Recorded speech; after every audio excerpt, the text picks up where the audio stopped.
एक कहावत है, आगे ढैंचा पीछे धान, वही कहलाए सफल किसान। जी हाँ, किसान भाइयों, हरी खाद जिसके प्रयोग से न केवल भूमि की भौतिक दशा सुधरती है बल्कि खेती की लागत में भी कमी आती है। इसलिए खरीफ फसलों से अच्छा उत्पादन लेने के लिए आप अभी कौन कौन सी हरी खाद वाली फसलों की खेती करें और इनसे क्या लाभ है, आइए जानते हैं कृषि वैज्ञानिक डॉक्टर विजय कुमार से। हो ये रहा है कि लगातार जो हम सघन खेती कर रहे हैं और खादों का संतुलित प्रयोग कर रहे हैं और फसल अवशेषों को हम जला रहे हैं, इससे जो है ना हमारी भूमि की मृदा स्वास्थ्य है वो कमज़ोर हो रही है। उसमें हमारी भौतिक शक्ति कमज़ोर हो रही है, हमारी रासायनिक शक्ति कमज़ोर हो रही है, हमारी जैविक शक्ति भूमि की कमज़ोर हो रही है। इसको बनाए रखने के लिए हमें रासायनिक खादों के साथ साथ हमें जैविक और ऑर्गेनिक खादें हैं उनका हमें प्रयोग करना पड़ेगा। तो इसके लिए सबसे बढ़िया उपाय ये है कि हम हरी खादों का प्रयोग करें। हरी खादों में हमारे मूंग, ढैंचा, सनई, गवार ऐसी फसलों को हम ले सकते हैं। हरी खाद के लिए ढैंचा, सनई और मूंग की बुवाई खेत की उपलब्धता के आधार पर अप्रैल के अंतिम सप्ताह से जून तक कर सकते हैं, जिसमें 45 से 55 दिन बाद मानसून आने पर इसकी आसानी से पलटाई की जा सके। हरी खाद के लिए इसकी खेती प्रदेश के लगभग सभी क्षेत्रों में की जा सकती है। खेत के एक बार मिट्टी पलटने वाले हल से जुताई करके 2 बार कल्टीवेटर से जुताई की आवश्यकता पड़ती है।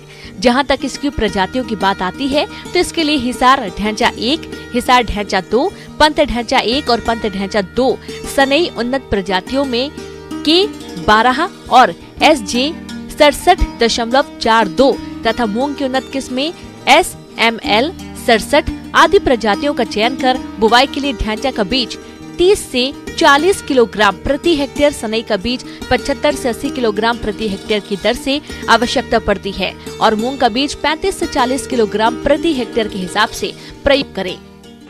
ढैंचा है जैसे या दूसरी दाल वाली फसलें हैं, उसके जड़ों में रहता है और जैसा कि आप देखेंगे ये है ढैंचे की जड़। तो इसमें देख पा रहे हैं आप कि इसमें ग्रंथियां बन गई हैं और जड़ों में। ये ग्रंथियां क्या हैं? इसमें नाइट्रोजन है और ये राइजोबियम बैक्टीरिया ने इसका स्थिरीकरण किया है वायुमंडल में। तो ये नाइट्रोजन है जो आने वाली फसल में जब इसको हम ढैंचे को दबाएंगे तो ये उसको मिल जाएगी, अगले वाली फसल को मिल जाएगी। इसके अलावा जो है हमारी भूमि की भौतिक शक्ति, क्योंकि इसकी जो जड़ें हैं वो ज़मीन को गहराई से और उसको ज़मीन को ज़्यादा पोरोसिटी बढ़ती है, उसमें जल धारण शक्ति बढ़ेगी और हमें जो पोषक तत्व हैं उसकी उपलब्धता को भी वो बढ़ाएगा।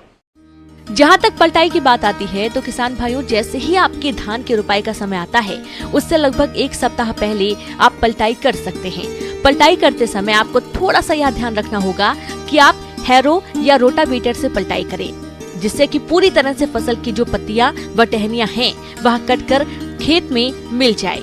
इससे 86 से लगभग 106 किलोग्राम प्रति हेक्टेयर नत्रजन की प्राप्ति होती है, जिससे किसान भाई यूरिया की बचत तो कर ही सकते हैं। इसके साथ ही फसल के हरे भाग से 200 से 250 क्विंटल प्रति हेक्टेयर जीवांश पदार्थ भी प्राप्त होता है। इसकी जो जड़ें हैं वो बहुत गहराई तक जाती हैं और जो पोषक तत्व नीचे पड़े हैं उसको ढैंचा अपने अंदर समा लेता है और उसको हम आने वाली फसल से पहले ज़मीन में पलट देते हैं।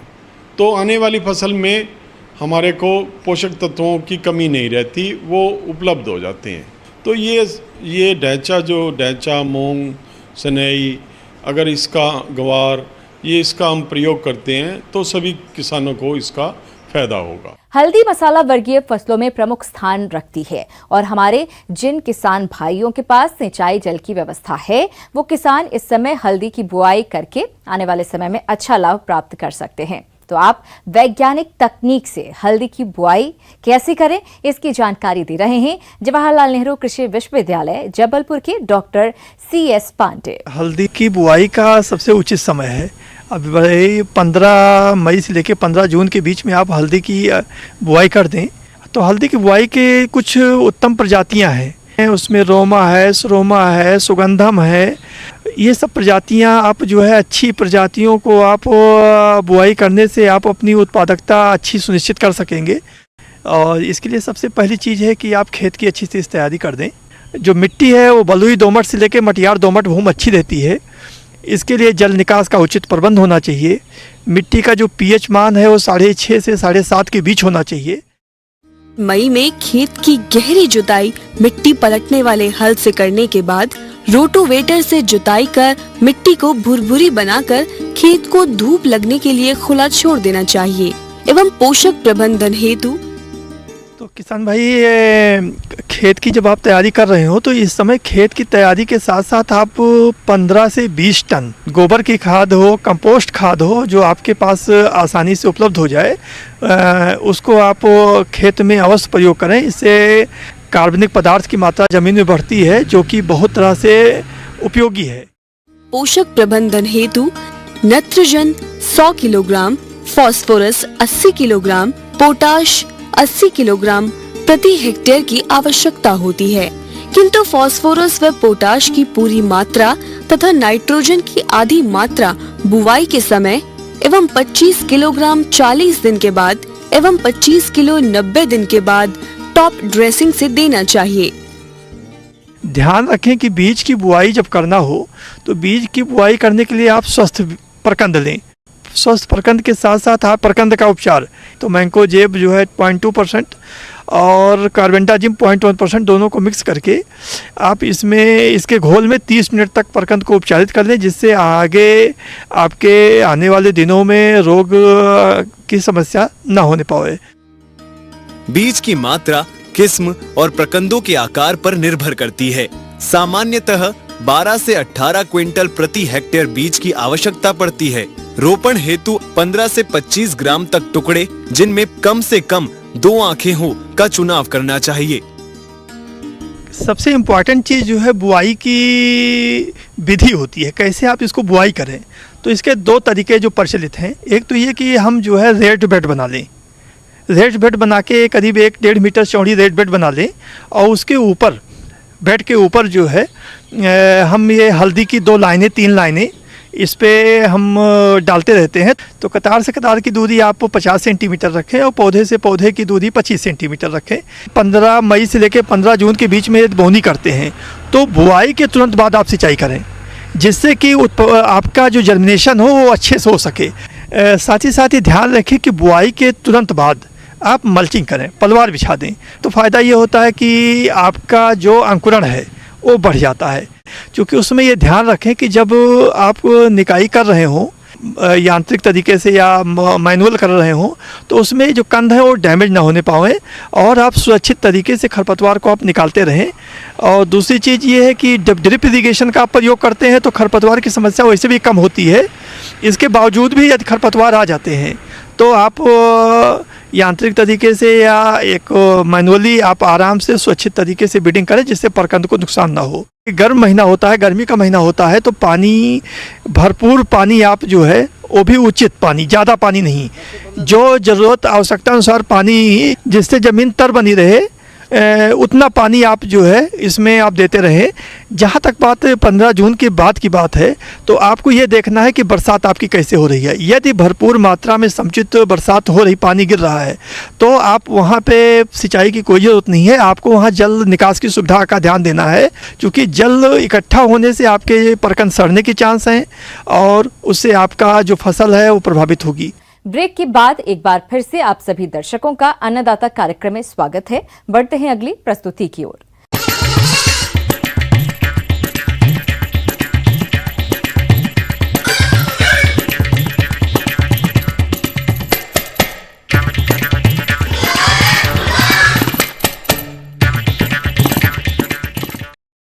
भेड़ बकरियों की बात करें तो लघु और सीमांत किसान इस व्यवसाय को अपनाकर अच्छा लाभ ले रहे हैं, लेकिन इस लाभ के दायरे को बनाए रखने के लिए इनका मौसम के अनुरूप प्रबंधन करना जरूरी होता है। तो इस समय भेड़ बकरियों की उचित देखभाल आप किस प्रकार से करें, इस बारे में जानकारी दे रहे हैं पशु विशेषज्ञ डॉक्टर ए के वर्मा।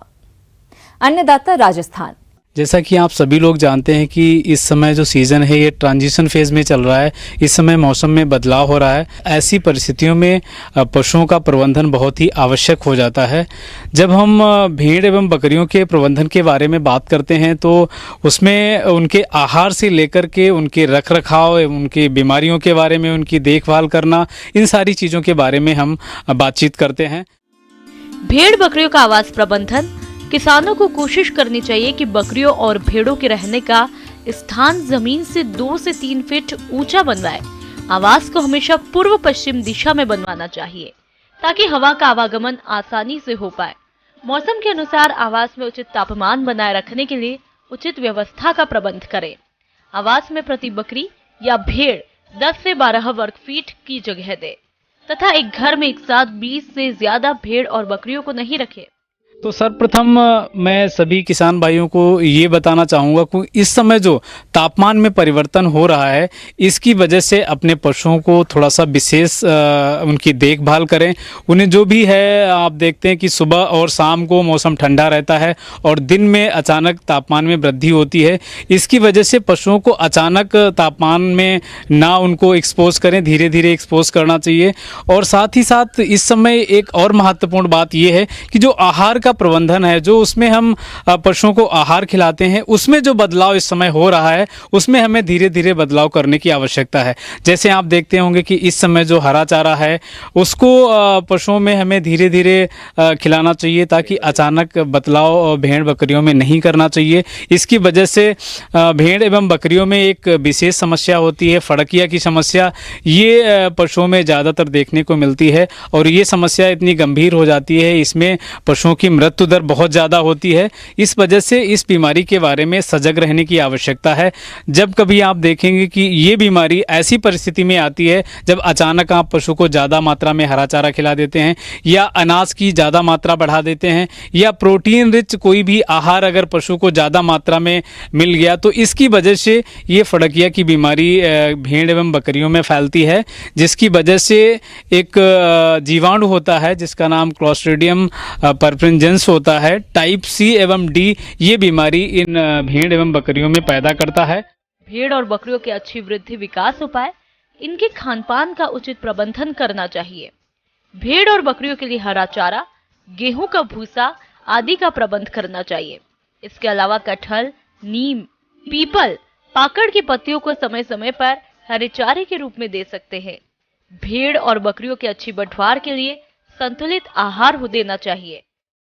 तो इसमें जो पशुओं को आप हरा चारे के साथ साथ सूखा चारा भी खिलाते रहें और साथ ही साथ इसमें जो भी इस समय आप अनाज भी सभी पशुओं को देते रहें ताकि उसे ऊर्जा भी मिलती रहे और भी जो आवश्यक पोषक तत्व हैं पशु को स्वस्थ रखने के लिए और उनकी जो रोग प्रतिरोधक क्षमता है वो आहार से ही तैयार होती है। अगर आप अच्छा आहार पशुओं को देते हैं तो उनके अंदर बीमारियों से लड़ने की भी क्षमता पैदा होती है। तो इस बदलते हुए मौसम में अगर आप अच्छा आहार देते हैं तो आपके पशु बीमारियों से भी सुरक्षित होते हैं।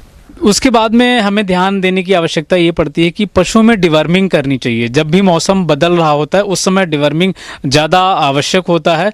तो जितने भी चाहे भेड़ हो या बकरी हो या हमारे अन्य पशु हों उन सभी में कीड़े मारने की गोली अवश्य देना चाहिए। इसमें आप एल्बेंडाजोल भी दे सकते हैं पशुओं को, पैपराजीन भी दे सकते हैं, पेनाक्योर भी दे सकते हैं। और ध्यान ये रखना चाहिए कि हर सीज़न में जब भी आप 3 से 4 महीने के अंतराल पर पशुओं में डिवर्मिंग करते हैं तो जो भी साल्ट है उसको आप बदल के करें। आप कभी ऐसा नहीं करना चाहिए कि लगातार आप एल्बेंडाजोल ही दे रहे हैं। तो ऐसा करने से पशुओं में जो रेजिस्टेंस पावर होती है कीड़ों की वो बढ़ जाती है और वो दवाई उन पर कम प्रभावित होती है। अन्नदाता हेल्पलाइन निःशुल्क फोन संपर्क सेवा के माध्यम से आपके द्वारा पूछे गए प्रश्नों में से 1 या 2 महत्वपूर्ण प्रश्न को हम अपने कार्यक्रम में शामिल करते हैं। इसी के तहत आज का चयनित प्रश्न और उसका जवाब इस प्रकार है।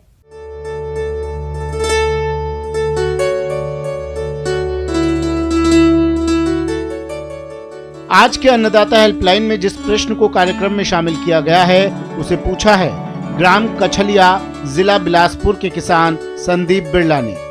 आप गाय भैंसों के नवजातों की देखरेख पर जानकारी चाहते हैं तो संदीप बिरला जी आपकी जानकारी के लिए प्रस्तुत है कार्यक्रम का यह अंश।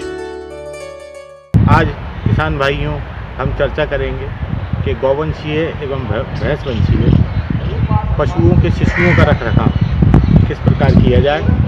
किसान भाइयों, जैसे ही हमारा पशु ब्याने के नज़दीक आता है वो कुछ लक्षण दिखाता है, जैसे कि जल्दी जल्दी उठना बैठना, पूंछ के आसपास से जो लिगामेंट रहेंगे वो नीचे बैठ जाते हैं, उसके पुट्ठे जो हैं वो सिकुड़ जाते हैं, जिससे हमें मालूम चल जाता है कि पशु ब्याने के बहुत नज़दीक आ रहा है। दूसरी बात ये कि जब वो ब्याए तो उसके साथ एक अटेंडर मौजूद रहे।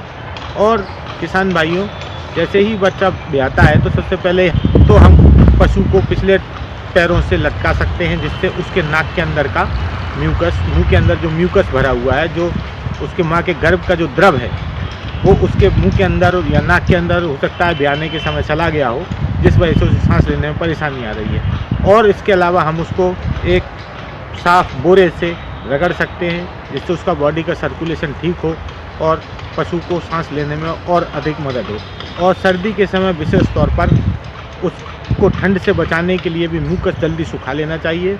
और ब्याने के बाद जो शिशु है उसको मादा के सामने हम रख देंगे, जिससे क्या है वो उसको चाट के साफ़ कर देगी। इससे भी उसका सर्कुलेशन में बहुत ज़्यादा प्रभाव पड़ता है, क्योंकि उसके पैरों के नीचे कार्टिलेज लगा होता है, नर्म कार्टिलेज, जो कि काफ़ी पीले रंग का और चिकना रहता है, जिसके कारण उसे किसी जगह पर खड़े होने में परेशानी आती है। तो उसके खुर को आप नीचे से किसी गनी बैग से या कट्टे से या किसी पत्थर से भी घिस सकते हैं, ईंट जैसे पत्थर से, जो कि, और इस बात का विशेष ध्यान रखें कि एक अति से ज़्यादा ना घिस दें। और इसके अलावा माँ और बच्चे के बीच में जो नार जुड़ी हुई है, जिसे हम प्लेसेंटा बोलते हैं, उसको हमको बच्चे से लगभग 1.5 इंच दूर से उसको काटना है। काटने के पहले हम उसको कॉटन के एक धागे से बांध लेंगे, उसको फिर हम आयोडीन में डुबोएंगे, जिससे कि उसमें कोई इन्फेक्शन ना जा सके। पूरी बॉडी में इन्फेक्शन फैल सकता है अगर वहाँ से इन्फेक्शन को, उसको द्वार को बंद ना किया जाए तो। इसलिए उस द्वार को हम धागे से बंद कर देंगे और उसको एंटीसेप्टिक सॉल्यूशन, जो हमारा टिंचर है, बेंजोइन है, आयोडीन है, वो लगा के हम उसको सील कर देंगे। किसान भाइयों, इसके अलावा हमको सबसे पहले ये ध्यान रखना है कि आधे घंटे के भीतर शिशु अपनी माँ का दूध पी ले, जिससे कि उसमें जो रोग प्रतिरोधक क्षमता है वो उसकी बढ़े।